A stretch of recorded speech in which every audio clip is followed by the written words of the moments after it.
Power star Pawan Kalyan act చేస్తున్న latest film Sardaar Gabbar Singh. Power fame Bobby direct చేస్తుండగా Sharath Marar produce చేస్తున్నాడు.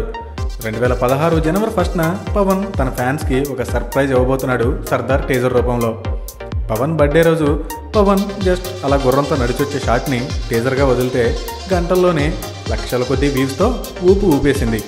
పవన్ నడిచొస్తేనే అలా ఉంటే ఇక జనవరి 1న రిలీజ్ చేసే టీజర్లో పవన్ ఆట పాటతో పాటు 1-6 డైలాగ్స్ కూడా వింటే ఇక ఫ్యాన్స్కి పండగే పండగ.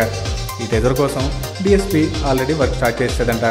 ఫస్ట్ టీజర్కి మించి బ్యాక్గ్రౌండ్ మ్యూజిక్ రెడీ చేస్తున్నాడని టాక్. పవన్తో ఫస్ట్ టైం కాజల్ జతకొడుతుండగా మరో హీరోయిన్ కమ్ ఐటమ్ గర్ల్గా లక్ష్మీరాయ్ కనిపిస్తుంది. సంజన కూడా ఓ ఇంపార్టెంట్ క్యారెక్టర్ ఇచ్చారని తెలుస్తుంది.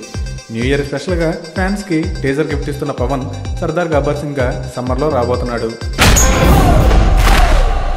ఆ వరాల స్వామికి ముక్తి ఇచ్చిన వరమని వరాల బాబు అని పేరు పెట్టుకున్నాను. దేవుడికి వరం కాదు, శాపం.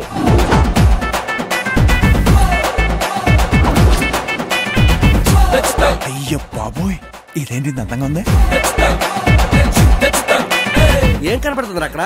దాని కళ్ళల్లో నా ప్రపంచం కనపడుతుంది రో. దానికేమో తెలుగు రాదు, వీడికేమో హిందీ రాదు. ఏదో లవ్ స్టోరీ చూడలేక సత్తానం ఇక్కడ. ఆడ పోస్తే పోలీసులు పట్టుకుపోతారా? అది పట్టుకెళ్ళి పోలీసులు చేస్తారంటే వెళ్ళండి సార్.